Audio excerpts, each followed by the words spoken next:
जय भीम। और राजस्थान की महान जनता को मेरा दोनों हाथ जोड़ के नमस्कार, सत श्री अकाल, सलाम। मेरे प्यारे साथियों, सबसे पहले तो राष्ट्रीय लोकतांत्रिक पार्टी के 5वें स्थापना दिवस की आपको बहुत बहुत बधाई और मंगल कामनाएं। मैं इसलिए आपसे पहले ही माफी मांग रहा हूं क्योंकि मुझे जाना है। आप जानते हैं मैंने कभी मुसीबत में आपका साथ नहीं छोड़ा, लेकिन आज एक समस्या ये है कि जैसे आप प्यार करने वाले लोग यहाँ हो, ऐसे ही उत्तर प्रदेश में जो प्यार करने वाले लोग हैं उन्होंने भी सभा बुला रखी। उनकी सभा 11 बजे की थी। मैंने बड़ी मुश्किल से उनसे निवेदन करके कहा कि मैं थोड़ा देर से आऊंगा, आ जाऊंगा। तो मैं जो चंद बातें आपसे कहूंगा आप उनको सुन लेना, लेकिन मैं आपसे एक वादा कर रहा हूं कि जब तक मैं इस किसान कमेरी कौम को कुर्सी पे बैठने की ताकत यहां राजस्थान में हम लोग मिलकर दोनों भाई नहीं देते, तब तक मैं आपको छोड़ के जाने वाला नहीं। ये बात याद। इस मंच पर उपस्थित भीम आर्मी, आजाद समाज पार्टी, राष्ट्रीय लोकतांत्रिक पार्टी के सभी सम्मानित नेतागण, हमारी पार्टी के प्रभारी अध्यक्ष और एक एक हमारे कार्यकर्ता प्रत्याशी, और आज इस सभा के दूल्हे के रूप में जो यहां मौजूद हैं, वो जो राजस्थान की जान शान है, जिसको दूर से मैंने लड़ते देखा आपके हक अधिकारों के लिए, और लड़ने का हौसला तो मंच पे भी दिखा देते हैं कभी कभी। मैंने तो ये जिम्मेदारी ली है कि मैं इनको रोकता रहूंगा। अगर ये अब कभी भी लड़ेंगे तो ये आपके हकों के लिए लड़ेंगे, आपके अधिकारों के लिए लड़ेंगे, आपके मान सम्मान के लिए लड़ेंगे। ये फैसला करके हम इकट्ठे हुए हैं। भाई हनुमान जी बेनीवाल, आपका धन्यवाद। आपने इस रैली में हमें आमंत्रित किया। बहुत कम समय में आपने बहुत बड़ी ताकत यहां दिखाई। सम्मानित साथियों, समय समय पे भारत की धरती पे जन्मे सभी संतों, गुरुओं, महापुरुषों को नमन करता हूं, और जिनको मैं नेता मानता हूं, जिनमें राष्ट्रपिता ज्योतिबा फूले, साहू जी महाराज, डॉक्टर बाबा साहब अंबेडकर, सर छोटू राम, चौधरी चरण सिंह, महामना रामस्वरूप वर्मा, मान्यवर दीना भाना वाल्मीकि, ऐसे बहुत सारे महापुरुष जिन्होंने अपना पूरा जीवन हम कमजोर कमेरों को, किसानों को आगे बढ़ाने के लिए लगाया। उनके उस रास्ते को आगे बढ़ाते हुए मैं और ये जब बैठे, चर्चा तो बहुत दिन से चल रही थी। 2 घंटे में हमने अगर कोई बात की थी तो वो राजनीतिक नहीं थी। पूरे 2 घंटे में एक ही बात हुई कि राजस्थान के युवा, राजस्थान के किसान, यहाँ की बहनें, माएँ, बच्चियां, यहाँ के बच्चे,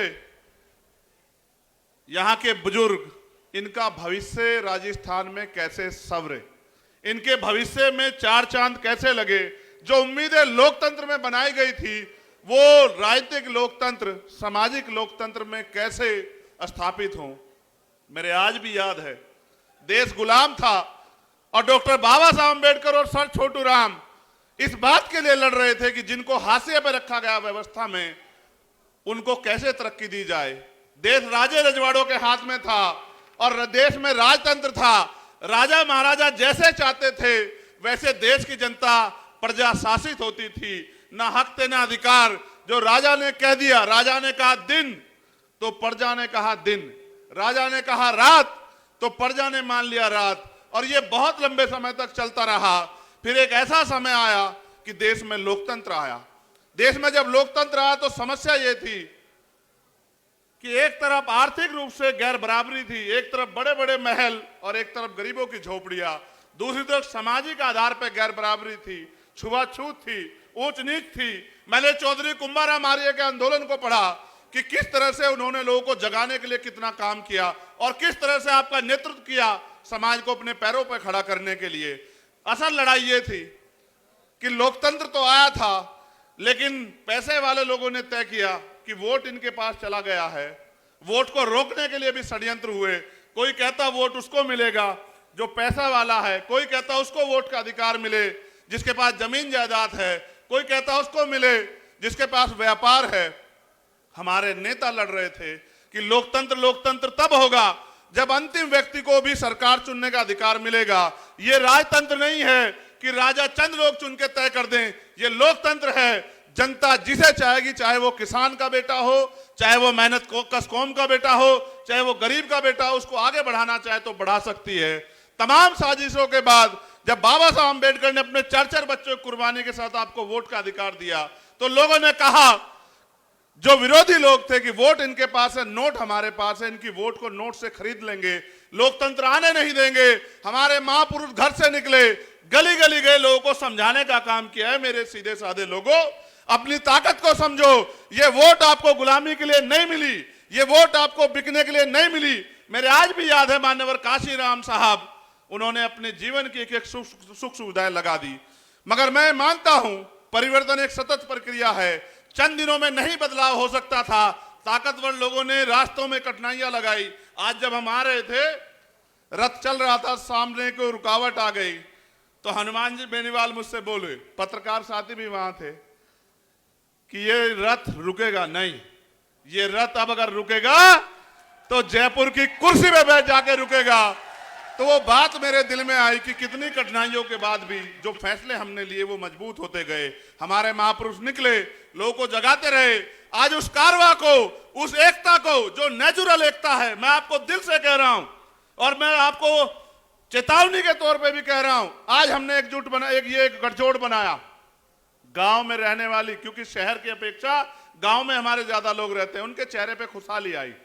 मुझे मेरे साथियों ने बताया कि जो कल तक डर रहे थे गांव में, उनको यह पता लगा कि मजबूत पहरेदार खड़े हो गए हैं, एकता बन गई है और परिवर्तन होकर रहेगा। ऐसी लहर जो जब छाई, तो इसके विरोध में मैं चेतावनी के तौर पर कह रहा हूं, हो सकता है जातिगत झगड़े करा दिए जाएं, हो सकता है कि लोगों को गुमराह किया जाए। यह हमारी मातृशक्ति बैठी है, आपके भविष्य का फैसला है। अन्याय अत्याचार उस कौम पे होंगे जिनके पास राजनीतिक शक्ति नहीं होगी। और मैं नौजवानों से कहना चाहता हूं, अगर अपना उचित भविष्य चाहते हो, रोजगार चाहते हो, 90 लाख वोटर हो आप लोग राजस्थान में, जो नौजवान है, जो फैसला करेगा कि कुर्सी पे कौन बैठेगा, मैं उन सबको कहना चाहता हूं। मैं एक नौजवान हूं, बेरोजगारी के दर्द को समझता हूं, और यह भी समझता हूं कि किस तरह माँ बाप अपने बच्चे का पेट काट काट के आगे बढ़ाते हैं, जमीन पे गिरवी रख के। और किसान का मेरी कौम से आता तो जानता हूं, हमारे तो सारे रास्ते बंद कर दिए। हमारे लोग आर्मी में चले जाते थे तो अग्निवीर बना के हमारा फ्यूचर खत्म कर दिया।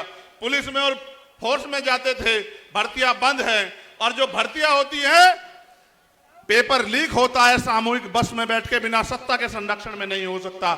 महंगाई बेरोजगारी ने कमर तोड़ दी है। और आपको जान के आश्चर्य होगा मेरे लोगों, एनसीआरबी का डाटा कहता है कि महिलाएं यहां सुरक्षित नहीं है। इस प्रदेश को मजबूत और सुरक्षित हाथों की जरूरत है।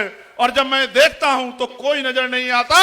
अगर कोई नजर आता है आपके रक्षक के रूप में, आपके सुरक्षा कवच के रूप में, तो वो मेरा भाई है हनुमान जी बेनीवाल, जिसपे मुझे भरोसा है कि वो हर मुसीबत को अपने सीने पे लेके आपकी रक्षा सुरक्षा करेगा। और इसी बात के साथ हम इकट्ठा हुए कि 80 लाख लोग वो जिन्होंने भारतीय जनता पार्टी कांग्रेस के खिलाफ वोट किया, और 90 लाख नया वोटर। और हम गली गली जाएंगे। आज भले ही मेरे पास समय कम हो, लेकिन रोज समय कम नहीं रहेगा। मैं आपकी गली गली ढाणी ढाणी आऊंगा आपको जगाने के लिए। और आपसे निवेदन करूंगा मेरे लोगों, अगर चाहते हो कि नासिर जुनैद के साथ जो हुआ, असगर के साथ जो हुआ, ऐसा ही मीना जी के साथ जो हुआ, अगर चाहते हो इस सरकार को, पीसी सरकार को देखो, जो आपसे कहेंगे कि बीजेपी के नाम पे हमें वोट दो, बीजेपी आ जाएगी। आप याद करो, इंद्र मेघवाल, जितेंद्र मेघवाल, ओम प्रकाश रैगर, तुलाराम गुजर, बहन तोलाराम गुजर, आप याद करो कितने जुल्म हुए। और अगर कोई लड़ रहा था, लड़ना चाहिए था विपक्ष को, जो मुख्य विपक्ष है, आप बताओ और अपने मन से बताना, क्या भीम आर्मी या हनुमान जी बेनीवाल की टीम के अलावा कोई लड़ रहा था? क्या आप बताओ, क्यों नहीं लड़ रहा था? क्या हमारी वोट की कोई वैल्यू नहीं है? मैं आपसे कहना चाहता हूं, आपने लोकतंत्र आने के बाद अपनी शक्ति को नहीं समझा। आपने लोकतंत्र आने के बाद इन लोगों पे भरोसा किया। हर 5 साल बाद आप वोट देते हो, कभी इनसे पिट के इनको वोट देते हो, कभी इनसे पिट के इनको वोट देते हो। ए मेरे लोगों, वोट का अधिकार शक्ति का अधिकार है, शक्ति का सूत्र है। आपकी जो समस्याएं हैं, मैं ऐलान करके कह रहा हूं, बिना अपने भाई से पूछे, आपकी जो समस्या आज आप लिख के दे जाओ। मैं पूरे राजस्थान के वासियों से कहना चाहता हूं, अपनी समस्याओं को लिख के दे जाओ। ये तुमसे झूठे मैनिफेस्टो लेके आते हैं, रोजी रोटी के लिए वोट नहीं है, रोजी रोटी तो मेहनत कष्टों में कमा के खा ही लेते हैं। हमने तो वो भी दिन देखे कि बहुत सारे लोग, मैं राजस्थान की बात करूं तो ये मेरी बात जान लो, आपकी जो समस्या उनको लिख के दे जाओ, उसी का मैनिफेस्टो बना देंगे और 6 महीने में एक एक आपकी मांग पूरी करके दिखा देंगे। आप मेरी बात को याद रखना, ये राजस्थान है। इतने सरकारें बनी, क्या पीने के लिए साफ पानी की व्यवस्था, मीठे पानी की व्यवस्था कराई तुम्हारे लिए? ईआरसीपी का से आपको लाभ मिलता, 13 जिलों को मिला के आपको लाभ। दोनों खेल खेल रहे हैं कि कैसे आपका बेवकूफ बना। कब तक लुटते रहोगे, कब तक पिटते रहोगे? ये एकता बन गई है, इसको रोकने के लिए षड्यंत्र होंगे, लेकिन इसको कोई और नहीं रोक सकता। इसको रोकोगे तो आप, और इसको ताकत दोगे तो आप। जितनी ताकत में आज आप यहां आए हो, आज से लड़ाई शुरू हुई है, खत्म नहीं हुई। आज के बाद आपको करना यह है कि आपको गांव गांव जाना है, इस एकता का बिगुल बजाना है, अपनी एकता की ताकत दिखाना है और अपने कमजोर भाइयों के हाथ पकड़ के उनको ये विश्वास दिलाना है कि बहुत हुआ, बहुत दिन अलग अलग रहे और अलग अलग होकर सताए जाते रहे। अब समय बदल गया है, ऊपर वालों ने हाथ मिला लिया है तो नीचे वाले भी हाथ मिला के एकता बना लें। और फिर मैं ये कहता हूं कि एक ऐसा सूरज निकलेगा। समय कम ना होता तो मैं आपको बहुत कुछ सुनाता, मगर मैं आपको वादे के तौर पे कह रहा हूं, मैं 1 लाख लोगों में भी वही बात कहता हूं और 10 लोगों में भी वही बात कहता हूं। वोट का अधिकार आपकी तरक्की तय करेगा। अगर आप चाहते हो कि नौजवान ठगे जाएं, पेपर लीक हो, भर्तियों में घोटाले हो, महिलाएं सुरक्षित हो, ये महिलाएं नहीं है, ये हमारे घर का सम्मान है, ये हमारी बहन बेटियां हैं। हम तो किसान कमेरे के औलादे, हम जानते हैं, हमने सीखा है देश के बॉर्डर पे देश की रक्षा करना और घर गांव क्षेत्र में अपनी बहनों के मान सम्मान की रक्षा करना। लेकिन आपने देखा किस तरह से जुल्म जाति बढ़ रही है। उसको बढ़ने का एकमात्र कारण है कि सत्ता के संरक्षण में अपराधी फल फूल रहे हैं और कोई नहीं चाहता कि परिवर्तन हो। जो स्थापित लोग हैं वो नहीं चाहते, जनता चाहती है परिवर्तन हो और जनता ये चाहती है कि कोई किसान का बेटा, कोई मेहनत करने वाला बेटा यहां जयपुर की कुर्सी पे बैठे। आपसे मैं पूछना चाहता हूं कि जयपुर की कुर्सी पे अगर आपके बीच का व्यक्ति बैठेगा तो क्या आपको किसी के लिए किसी के आगे हाथ फैलाना पड़ेगा? आप खुद ही सोचो, जिसने बिना पावर के आपके लिए इतने लड़ाई लड़ी हो, अगर उसके हाथ में राजनीतिक ताकत होगी तो क्या होगा?